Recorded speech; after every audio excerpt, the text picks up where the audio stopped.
BC reservation కు BRS సంపూర్ణ మద్దతు ఇస్తున్నట్లు మండలి ప్రతిపక్ష నేత మధుసూదనాచారి తెలిపారు. బిల్లులు చేసి ఢిల్లీకి పంపినంత మాత్రాన సమస్య పరిష్కారమైనట్లు కాదని మధుసూదనాచారి అన్నారు. బీసీ రిజర్వేషన్ విషయంలో ఏమైనా సమస్యలు వస్తే పూర్తి బాధ్యత కాంగ్రెస్ పార్టీదేనని ఆయన స్పష్టం చేశారు. బీసీ రిజర్వేషన్ కోసం బీఆర్ఎస్ ఎటువంటి సహకారానికైనా సిద్ధంగా ఉందంటున్న మధుసూదనాచారితో మా ప్రతినిధి మహేష్ ఫేస్ టు ఫేస్.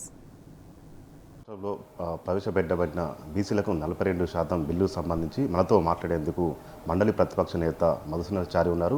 మరిన్ని విషయాలు తెలుసుకుందాం. సార్ చెప్పండి, ఈరోజు 42% బీసీలకు బిల్లు అంటూ దీనికి ప్రవేశపెట్టారు. బీఆర్ఎస్ పార్టీ సంపూర్ణ మద్దతు తెలుపుతుంది. దీనికి సంబంధించి ఎలాంటి సూచనలు చేశారు సార్?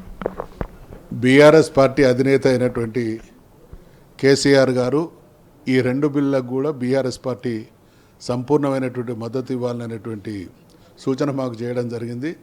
శాసనసభలో కానీ శాసన మండలిలో కానీ మేము మా సంపూర్ణమైనటువంటి మద్దతును ప్రకటించడం జరిగింది. అయితే వీళ్ళు ఈ బిల్లును తీసుకొచ్చేటువంటి క్రమంలో ఫాలో అయినటువంటి ప్రొసీజర్ విషయంలో అనేక అపోహలు ఉన్నాయి. ఈ దేశంలో కొన్ని రాష్ట్రాలు జనగణన విషయంలో, కులగణన విషయంలో కానీ, రిజర్వేషన్ల విషయంలో కానీ ప్రయత్నం చేసినాయి. ఒక తమిళనాడు రాష్ట్రం మాత్రమే అనుకున్న విధమైనటువంటి సక్సెస్ని తీసుకోవడం జరిగింది. వీళ్ళు ఫాలో అయినటువంటి ప్రొసీజర్లో కూడా కొట్టొచ్చినట్టు కొన్ని ల్యాప్సెస్ కనబడతా ఉన్నాయి. తెలంగాణ జనాభా విషయానికి వస్తే ఈ ప్రభుత్వం తేల్చినటువంటి లెక్క 3,70,00,000. వాస్తవానికి గతంలో జరిగినటువంటి సర్వేలు కావచ్చు, వాస్తవ జనాభా కావచ్చు, 4 కోట్ల పై చిలుకున్నది. అంటే బీసీల జనాభాను తగ్గించేటువంటి ప్రయత్నం జరిగిందని ఈ జనగణన చేసినటువంటి తీరును బీసీ సంఘాలు కావచ్చు, మేధావులు కావచ్చు, కాంగ్రెస్ పార్టీలో ఉన్నటువంటి కొందరు నాయకులు కావచ్చు తప్పుపట్టడం జరుగుతూ ఉన్నది. అంటే ఈ కాంగ్రెస్ ప్రభుత్వం చిత్తశుద్ధితో కాకుండా మొక్కుబడిగా ఈ తతంగం అయింది అనిపించుకునేటువంటి ప్రయత్నం చేస్తున్నట్టు అనేక మందికి అనుమానాలు ఉన్నాయి. ఏది ఏమైనా ఈ చట్టం అమల్లోకి రావడానికి బీఆర్ఎస్ పార్టీ సంపూర్ణమైనటువంటి మద్దతు ఇవ్వడానికి సిద్ధంగా ఉంది. దీని రిజల్ట్ వచ్చినప్పుడు మాత్రమే కాంగ్రెస్ పార్టీ నిబద్ధత, నిజాయితీ తేలుతుంది తప్ప ఈ బిల్లులు చేసి ఢిల్లీకి పంపినంత మాత్రాన రిజల్ట్ రాకపోతే దానికి బాధ్యత వహించాల్సింది కూడా కాంగ్రెసే. మరి వీళ్ళకి చిత్తశుద్ధి ఉందా? రాజకీయ అవసరాల కోసం చేస్తున్నారా? మేము మా పరిధిలో చేసినాం కానీ పైన ఇబ్బందులు ఎదురైనటువంటి సాగుతో స్థానిక సంస్థలకు రిజర్వేషన్ లేకుండా పోతారా అనేటువంటి అపోహలు ఉన్నాయి.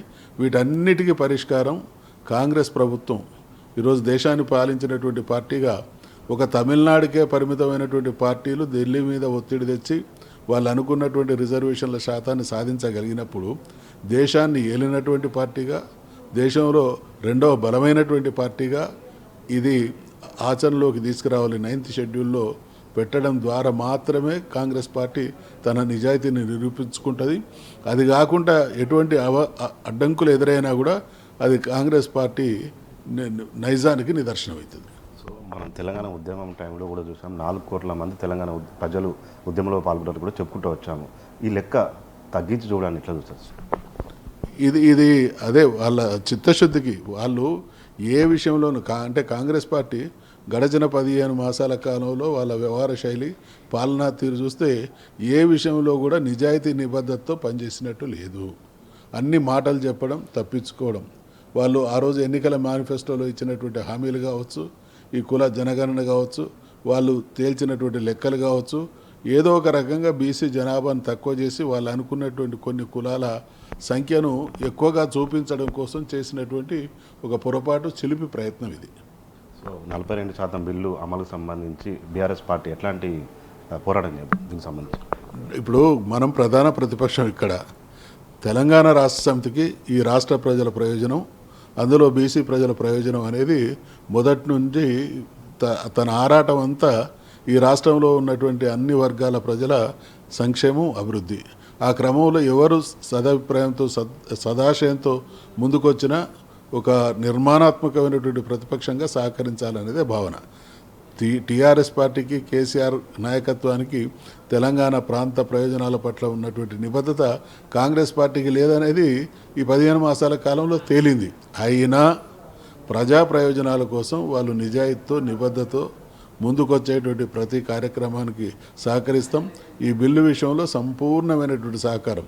వాళ్ళు ఇక్కడ ఆందోళన పదంలో ముందుకు పోదామన్నా, ఢిల్లీ స్థాయిలో ఒత్తిడి తీసుకొద్దామన్నా, ఇంకే రకంగా ప్రభుత్వం చిత్తశుద్ధితో చేసేటువంటి ప్రయత్నానికి సంపూర్ణమైనటువంటి సహకారం ఉంటుంది.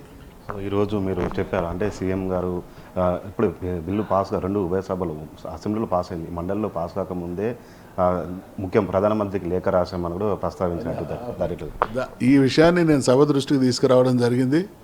మా చైర్మన్ గారు కూడా అంటే వారి దృష్టికి తీసుకొచ్చిన అంటే దీన్ని బట్టి నాకు అర్థమైంది ఏంటంటే గతంలో కూడా మేము చూసినాం శాసన మండలి అంటే ముఖ్యమంత్రి గారికి ఏమాత్రం సదభిప్రాయం లేదు, చాలా చులకనగా చేసి గతంలో ఒకసారి ఇరాన్ కేఫ్ అనేవి ఏదో అన్నాడు.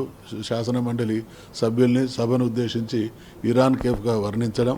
ఈరోజు శాసన మండలిలో బిల్లు మీద చర్చ జరగకముందే శాసనసభ పక్షాన వారు ఢిల్లీకి లేఖ రాయడం అని అంటే శాసన మండలి అభిప్రాయం అవసరం లేదనేటువంటి భావనతో వారు ఉంటుండొచ్చు. కానీ శాసన మండలి కూడా మేము బాధ్యతాయుత ఉన్నటువంటి తెలంగాణ బిడ్డలం, తెలంగాణ ప్రజల ప్రయోజనం, తెలంగాణలో ప్రత్యేకించి బీసీల ప్రయోజనం మా బాధ్యతగా వారి కోసం పనిచేసేటోళ్ళం కాబట్టి ప్రజల శ్రేయస్సు రీత్యా మేము ఈ చర్చలో పాల్గొన్నాం, మా మద్దతును ప్రకటించినాం. ఇది మొత్తంగా చూసినట్టయితే ఈరోజు ఉభయ సభల్లో కూడా ప్రవేశపెట్టిన బీసీలకు సంబంధించిన బిల్లు సంబంధించి బీఆర్ఎస్ పార్టీ సంపూర్ణ మద్దతు ప్రకటించింది. దీనికి సంబంధించిగా తర్వాత జరిగే పరిణామాలు కాంగ్రెస్ ప్రభుత్వం తన చిత్తశుద్ధి ప్రకటించుకోవాలని మండలి ప్రతిపక్ష నేత మధుసూదనాచారి చెప్తున్నారు.